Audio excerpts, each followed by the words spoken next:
ఇరికిపోతారు. అలా కాకుండా అసలు ఆ నెయ్యిలో కల్తీ లేదు, యానిమల్ ఫ్యాట్ లేదు, రిపోర్ట్ ఇచ్చిన తర్వాత ఇవన్నీ. అందుకని ఈ సభ ఈరోజు ఇంతమంది మాట్లాడాల్సి వస్తుంది. మాకు ఏమనిపించిందంటే అధ్యక్ష, దీన్ని క్యాబినెట్ మీటింగ్లో మా దృష్టికి తీసుకొచ్చింది మీకు తెలియజేస్తున్నాను మీ ద్వారా ప్రజలకి. సిబిఐ నేతృత్వంలోని ఈ స్పెషల్ ఇన్వెస్టిగేషన్ టీం ఆ నెయ్యి తయారీకి 1 లీటర్ పాలు కూడా వినియోగించలేదని చెప్పి చాలా ఖచ్చితంగా తేల్చింది. ఆ పామాయిల్లో రసాయనాలు కలిపి తయారు చేసినట్టు చెప్పింది.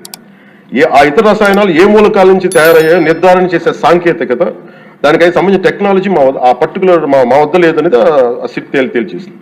ఈ కేసులో 36 మందిని నిందితులుగా తేల్చింది.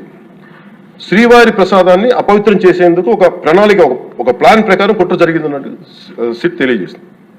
అలాగే పోనీ దీని ముందు ఏం జరిగిందని చూస్తే, తమకి నచ్చిన సంస్థలకి నెయ్యి సరఫరా కాంట్రాక్టులు కట్టబెట్టేందుకు ఒక ప్రణాళిక ప్రకారం టెండర్ నిబంధనలు సవరించారు. నెయ్యి సరఫరాకి సంస్థకి ఉండాల్సిన కనీస వార్షిక టర్నోవర్ 250 కోట్ల నుంచి 150 కోట్లకు తగ్గించారు. రోజుకి 4 లక్షల లీటర్ల పాలు సేకరించాలన్న నిబంధనని తొలగించారు. డైరీ రంగంలో 3 ఏళ్ల అనుభవం ఉండాలన్న నియమాన్ని ఏడాది కుదించారు. రోజుకి 12 టన్నుల వెన్న తేయాలన్న నిబంధనను కూడా 8 టన్నులుగా మార్చేశారు. అంటే ఒకరికి నెయ్యి కాంట్రాక్ట్ ఇవ్వాలంటే ఇన్ని నిబంధనల్ని తూట్లు పడిచారు.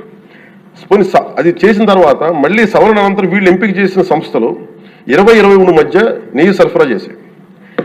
నెయ్యి సరఫరా చేసిన సంస్థకు అందుకు కావాల్సిన కనీస అర్హతలు లేవని సిట్ ఛార్జ్ షీట్లో ఉన్నది. వీరు నెయ్యి సరఫరా ఎంచుకున్న సంస్థలు బోలేబాబా అని కానీ దానికి అనుబంధ సంస్థలు మాల్గంగా, వైష్ణవి డైరీలు 1 లీటర్ కూడా నెయ్యిని పాల నుంచి తయారు చేయాలని స్పష్టంగా చెప్పారు. ఇది 19-24 మధ్య 11 కోట్ల మంది భక్తులను శ్రీవారిని దర్శించుకుంటే ఆ కాలంలో మొత్తం 48 కోట్ల లడ్డు ప్రసాదాలు విక్రయం జరిగింది. దాంట్లో సుమారు 20 కోట్ల లడ్డూలు నకిలీ నెయ్యితో తయారయ్యాయని చెప్పి టీటీడీ రికార్డ్స్ తెలియజేస్తాం.